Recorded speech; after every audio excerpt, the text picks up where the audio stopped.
आपण जर बघितलं तर मालिका अपिलामध्ये शिक्षेला स्थगिती मिळावी, कन्व्हिक्शनला स्टे मिळावा म्हणून जो अर्ज दाखल केला होता तो आता मेहरबान कोर्टाने मंजूर केलेला आहे. आणि कुळकर्णी बंधूंची जी शिक्षा आहे त्याला अपील चालेपर्यंत स्टे दिलेला आणि आता 2 ऑर्डर झालेले आहेत. एक शिक्षेची अंमलबजावणी स्थगित केली होती सुरुवातीला, आता पूर्ण शिक्षा स्थगित केलेली, स्टे केलेली. सर आपल्याकडनं नेमके काय ग्राउंड्स मांडण्यात आले, काय सबमिशन करण्यात आलं होतं तिच्या आधारावर हा निर्णय? नाही, आमचं म्हणणं असंच होतं की जी काही मेहरबान कोर्टाने ट्रायल कोर्टाने शिक्षा दिलेली आहे तर ते मुद्दे ग्राह्य धरता येणार नाहीत. आम्हाला अपील चांगलं आहे, आम्हाला अपीलात यश मिळण्याची शक्यता आहे.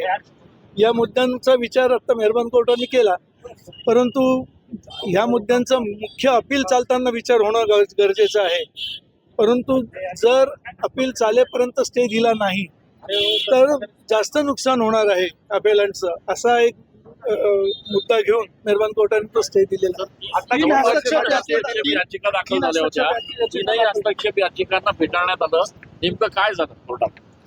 त्यातली एक श्रीमती राठोडांनी एक याचिका दाखल केली होती. त्यांचं असं म्हणणं होतं की त्यांनी आज मेहरबान हायकोर्टामध्ये रिट पिटिशन दाखल केलेलं आहे आणि ते रिट पिटिशन दाखल असल्यामुळे मेहरबान कोर्टाने कुठली ऑर्डर करू नये, नाहीतर कंटेम्प्ट ऑफ कोर्ट होईल असा त्यांचा अर्ज होता. मेहरबान कोर्टाने त्यांचं सगळं म्हणणं ऐकून घेतलं आणि ऑर्डर करताना असे मुद्दे घेतले ऑर्डर करताना की हे रिट जे दाखल केलेलं आहे ते ॲप्लिकेशन जो आहे त्या ॲप्लिकेशनवरती अर्जदार म्हणजे श्रीमती राठोड किंवा त्यांच्या वकिलांची सही नसल्यामुळे तो अर्ज ग्राह्य धरता येणार नाही. आणि आणखीन एक मुद्दा असा घेतला की मागच्या तारखेला या अर्जदाराला श्रीमती राठोड यांना कुठलाही लोकस्टँड नाही, कुठलाही अधिकार नाही एंटरटेन करण्याचं त्यांना एक, त्यामुळे त्यांना ते एंटरटेन करता येणार नाही असं म्हणून त्यांनी तो अर्ज रिजेक्ट केला.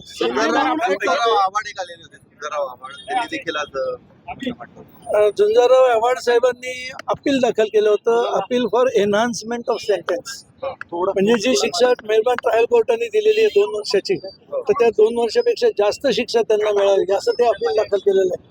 तर त्या अपीलाची सुनावणी आता सावकाश होईल, त्याच्यावरती आता तरी काही ऑर्डर मेहरबान कोर्टाने केलेली. सर आमदार पात्रतेबाबत देखील झालं तर आता काय होईल? आमदार पात्रतेवर काय निर्णय होईल? आता पीपल्स रिप्रेझेंटेशन ऍक्ट मधला जो कलम 8(3) आहे तो कलम 8(3)चा आता बाधा आत्ता सध्या येणार नाही जे अपील चालू असेपर्यंत. त्याच्यामध्ये असं म्हटलेलं आहे की जर 2 वर्षापर्यंत किंवा 2 वर्षापेक्षा जास्त शिक्षा झाली तर MLA किंवा MP यांना त्यांचं पद त्या पदावरती राहता येणार नाही.